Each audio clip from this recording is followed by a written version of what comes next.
Friends, आज हम देखने वाले हैं कि बाकी सभी ट्रिगोनोमेट्रिक रेशियो को कॉट एक ही टर्म्स में कैसे लिख सकते हो।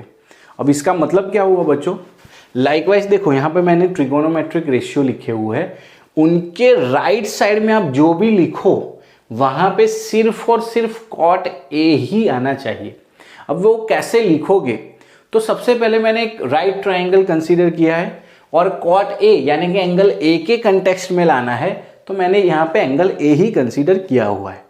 अब बच्चों देखो, जिन्हें पता नहीं है कि साइन का मतलब होता है ऑपोजिट अपन हाइपोटेनस, कॉस का एडजेसेंट अपन हाइपोटेनस और टेन का ऑपोजिट अपन एडजेसेंट होता है, राइट।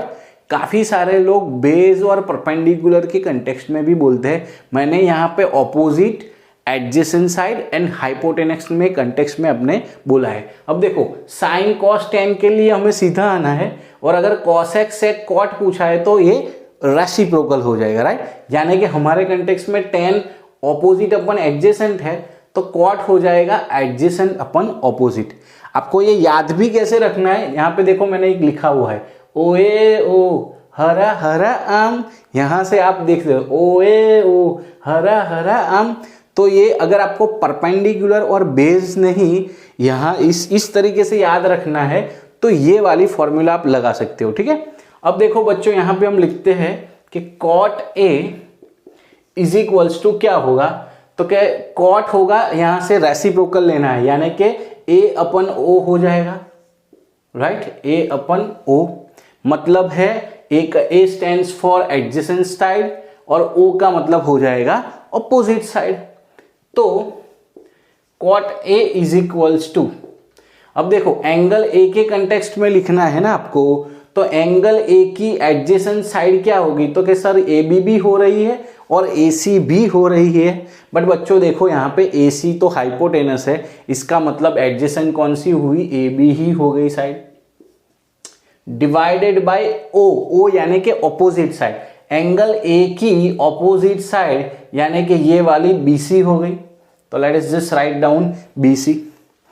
अब यहां पे एक ट्रिक है जो आपको बच्चों याद रखनी है, जो भी आपको रेशियो दिया गया है उसके लिए ऐसा पहले तो लिख दो, बाद में क्या करो उसके नीचे 1 लिख दो।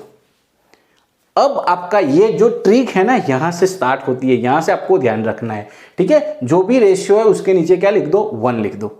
अब हम रेशियो के तौर पे आपको याद रखना है, अब जो चीज आपको बताने वाला हूं वो बहुत ही इंपॉर्टेंट है, वो याद रखना है कि ए बी जहां पे है वहां पे हमें कॉट ए लिख देना है, राइट। और BC जहां पे है वहां पे हमें 1 लिख देना है। चलो ये तो हो गया, और फिर हमें क्या करना है, ट्राइंगल पूरा कंप्लीट करना है। तो देखो 2 साइड तो हमें मिल गई, थर्ड साइड मिल जाएगी तो हमारा ट्राइंगल कंप्लीट हो जाएगा। बच्चों दूसरे सभी क्वेश्चन में हमें ऐसा ही करना है, जो भी आपको रेशियो दिया गया है ऐसे लिख लो पहले, तो नीचे की ओर आपको यहाँ पे 1 ही लिखना है, लेफ्ट हैंड साइड पे जो भी आपका रेशियो आपको दिया गया है उसके नीचे 1 ही लिख दो। फिर न्यूमरेटर को न्यूमरेटर से के साथ कंपेयर कर लो, डिनोमिनेटर को डिनोमिनेटर के साथ। यूजुअली बच्चों ऐसा होता नहीं है, बट ये शॉर्ट ट्रिक के जैसे अप्लाई करने वाला है, इसीलिए हम ये कंसीडर करने वाला है। फिर हमें क्या करना है, ये ट्राइंगल पूरा कंप्लीट करना है, यानी कि हमें ये हाइपोटेनस फाइंड करना पड़ेगा। कैसे फाइंड करोगे, तो सिंपली पाइथागोरस थ्योरम से। तो पाइथागोरस थ्योरम यहाँ क्या बनेगा, तो हाइपोटेनस का स्क्वायर यानी कि AC square is equal to 2 जो आपकी साइड बची उनका स्क्वायर का एडिशन यानी कि AB square plus BC square. Substitute कर देते हैं, वैल्यूज क्या आता है, तो कि AC स्क्वायर वो तो फाइंड करना है, वो एज इट इज रहेगा। AB स्क्वायर, तो AB की वैल्यू आपकी कॉट A है, तो यहाँ पे लिख दो कॉट A उसका whole square plus BC square यानी कि 1 का स्क्वायर हो जाएगा, राइट बच्चों।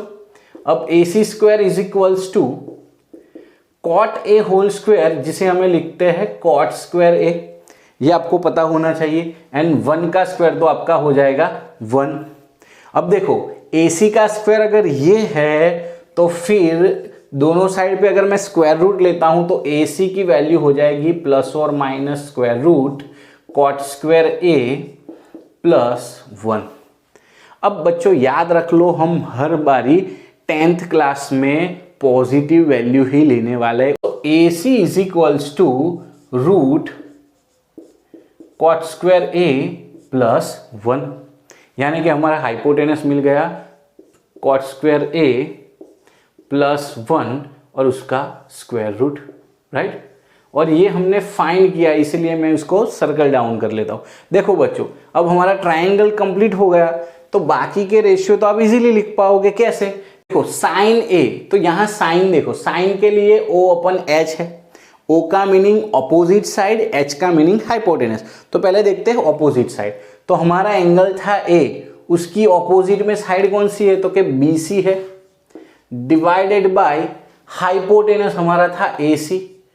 तो वैल्यू सब्स्टिट्यूट यहां पे करो, तो BC की वैल्यू 1 है, डिवाइडेड बाय AC की वैल्यू है रूट में cot square A plus 1। Sine A का आंसर आ गया। अब देखो यहां से दिख रहा है कि साइन और कॉस एक दूसरे के रेसिप्रोकल है, यानी कि साइन में जो भी आंसर आया उसको क्या कर देना है? रेसिप्रोकल कर देना है। किसमें? कॉसेक में। तो ये जो था उसको रेसिप्रोकल करो उसका, तो क्या मिलेगा? Cot square A plus 1 divided by 1। अब देखो बच्चों, डिवीजन में 1 नहीं भी लिखोगे तो भी चलेगा, तो आपका आंसर आ जाएगा root cot square A plus 1। एकदम इजी। अब बारी आती है कॉस की। देखो कॉस में क्या है? ए अपन एच, इसका मतलब एडजेसेंट साइड अपन हाइपोटेनस। तो देखो हमारे एंगल ए की एडजेसेंट साइड तो ये ए बी थी, डिवाइडेड बाय हाइपोटेनस तो हमारा ए सी ही है। तो which is equals to A B की वैल्यू क्या हो गई? कॉट ए हो गई, डिवाइडेड बाय ए सी की वैल्यू हमारी हो गई square root cot square A plus 1। और देखो यहाँ पे पता है कॉस और सेक एक दूसरे के रेसिप्रोकल है, इसका मतलब कॉस में जो भी आंसर था उसका रेसिप्रोकल कर दोगे तो सेक का आंसर आ जाएगा। तो देखो इसका रेसिप्रोकल यानी कि square root cot square A plus 1 divided by cot A, right. और बच्चों देखो tan की बात आती है तो tan का मतलब होता है O अपन A, यानी कि ऑपोजिट अपन एडजेसेंट। तो A की ऑपोजिट है 1 डिवाइडेड बाय A की एडजेसेंट है कॉट, तो 1 अपन कॉट A। और वैसे भी बच्चों ये हमें फॉर्मूला तो पता होनी चाहिए कि tan और कॉट एक दूसरे के रेसिप्रोकल है, इसका मतलब tan is equals to 1 upon cot A हो जाएगा, right. That is so easy.